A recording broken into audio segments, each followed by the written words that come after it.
আমাদের বাংলাদেশ। বিশ্বাস করুন ভাই, আমাদের বাংলাদেশ এই কথাটা বলতে এখন আমাদের লজ্জা বোধ হয়। এই কথাটা বলতে আমাদের অনেক সংকোচ বোধ হয়। কারণ এখন বর্তমান যে অবস্থা দাঁড়িয়েছে, বাংলাদেশে যে পাশে তাকাচ্ছেন ওই পাশে দেখতে পাচ্ছেন শুধু ধর্ষণ আর ধর্ষণ আর ধর্ষণ। আমরা ফেসবুকে তাকাচ্ছি, ফেসবুকে ধর্ষণ ধর্ষণ ধর্ষণ। যেদিকে তাকাচ্ছি শিশু বুঝতেছে না, মুরব্বী মহিলা বুঝতেছে না, কিছু বুঝতেছে না ভাই, শুধু ধর্ষণের প্রতিচ্ছবি চতুর্দিকে দেখা যাচ্ছে। আচ্ছা বলুন তো, আমরা কি এমন বাংলাদেশ চেয়েছিলাম যে বাংলাদেশে শুধু আমরা এই সমস্ত কার্যকলাপে দেখবো? কোনোদিনও আমরা গর্ববোধ করে বলতে পারবো না কি যে আমাদের বাংলাদেশ? হ্যাঁ, আমরা অবশ্যই গর্ববোধ করে বলতে পারবো যে আমাদের বাংলাদেশ, এবং এটা বলার জন্য আমাদের পর্যাপ্ত পদক্ষেপ নেওয়া উচিত। এই যে আমাদের বাংলাদেশ, আমাদের বাংলাদেশে যে এই সমস্ত কার্যকলাপ ঘটতেছে এবং আমরা ফেসবুকে পোস্ট করতেছি যে ধর্ষণকারীদের বিচার হওয়া চাই, ন্যায্য বিচার হওয়া চাই, কয়েকটা পোস্ট করে ভুলে যাচ্ছি এবং পরবর্তীতে রিলস দেখতেছি, ফানি ভিডিও দেখে আমরা সময় কাটাই দিতেছি। তো আমাদের কি এটাই কাজ যে ধর্ষণকারীদের বিরুদ্ধে শুধু কয়েকটা ফেসবুক পোস্ট করা? না, আমাদের কাজ আমরা মাঠে নেমে তাদের বিচার, ন্যায্য বিচার করবো। ভাই কিসের আইন আদালত ভাই? যারা একটা ছোট বাচ্চাকে বোঝে না, যারা একটা মুরব্বী মহিলাকে বোঝে না, যারা এই সমস্ত কাজকর্ম করে, তারা কি মানুষ হতে পারে? তারা কখনোই মানুষ হতে পারে না। তো আমাদের করণীয় কি? যারা মানুষ না তাদের উপরে আমাদের কিসের দয়া মায়া ভাই? কোনো দয়া মায়া দেখার কোনো এখানে অপশনই নেই।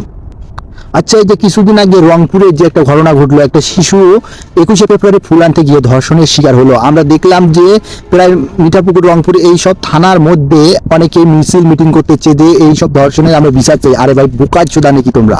তোমরা কিসের জন্য পুলিশের কাছে বিচার চাইতেছো ভাই? তোমাদেরকে আশেপাশে গ্রাম না ওটা?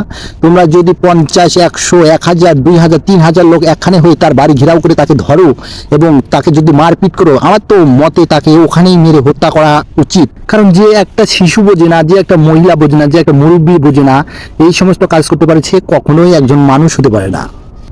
আর আমি এই জন্যই বলতেছি, তাদের এইভাবে রাস্তায় নেমে মিছিল মিটিং না করে তাদের সরাসরি এইভাবে গিয়ে তাদের বাড়িতে হামলা করে তাদেরকে ধরে তাদেরকে ন্যায্য শাস্তি আমাদের দিতে হবে। তাহলেই আমরা বলতে পারবো যে আমাদের বাংলাদেশ।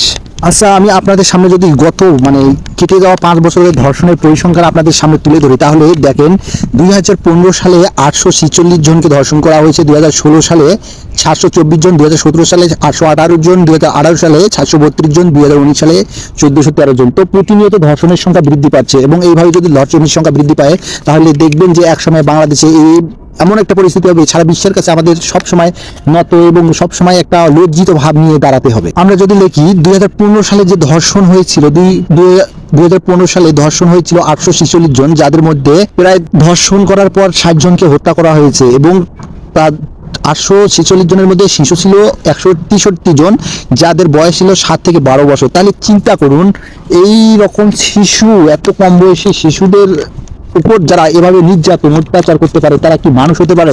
তারা কখনোই মানুষ হতে পারে না। অতএব তাদের প্রতি আমাদের দয়া মায়া দেখানোর কোনো অপশনই আমি দেখি না। তাই আপনাদের কাছে, যারা মাঠে এভাবে আন্দোলন করছেন, তাদের কাছে আমার একটা অনুরোধ, শুধু কয়েকটা ফেসবুক পোস্ট করে আর 1-2 দিন মাঠে নেমে আন্দোলন করে ভুলে যাইয়েন না যে আমার কাজ শেষ বা আমার দায়িত্ব শেষ। বাংলাদেশকে যদি ভালো মতো সাজাতে চান, তাহলে নতুনভাবে মানুষের কাছে উপস্থাপন করতে চান, বা বাংলাদেশকে যদি সুন্দর সমৃদ্ধ রাখতে চান, তাহলে আমাদের নিজেদের দায়িত্ব নিজেদের কাঁধে তুলে নিতে হবে। কারণ দিন শেষে রাস্তাঘাটে, পথে, সবখানে আমাদের মা বোনেরাই ঘোরাঘুরি করে, এবং আমাদের মা বোনেদের যদি এইরকম সমস্যা হয় কয়েকজন পশুর কারণে, তাহলে আমাদের উচিত ওই সমস্ত পশুদের মেরে ফেলা। যেমন আমরা গ্রাম অঞ্চলে বা যে কোথাও যদি আমাদের কোনো আত্মীয় স্বজন বা আমাদের পাড়া প্রতিবেশী কাউকে যদি কুকুরে কামড় দেয়, তাহলে আমরা কি করি? ওই কুকুরকে তাড়া করতে থাকি যতক্ষণ পর্যন্ত না ও কুকুরকে আমরা ধরা পাচ্ছি, বা যতক্ষণ পর্যন্ত না ওই কুকুরটাকে আমরা ধরতে পারতেছি, ততক্ষণ পর্যন্ত তাড়া করি, এবং শেষ পর্যন্ত গিয়ে যখন তাকে ধরে ফেলি, আমরা সবাই শুধু তাকে কি করে লাঠি পিটা করে মেরে ফেলি।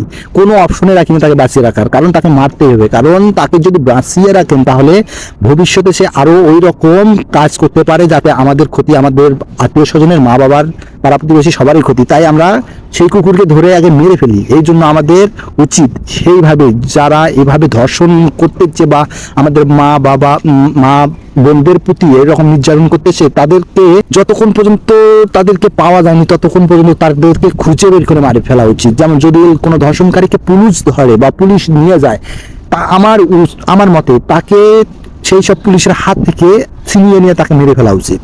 তো আপনাদের কাছে আমার শেষ কথা এটাই যে আপনারা ন্যায্য বিচারের জন্য শুধু ফেসবুক পোস্ট করেই বিরত থাকবেন না, আপনারা নিজেদের দায়িত্ব নিজেরাই কাঁধে তুলে নিন।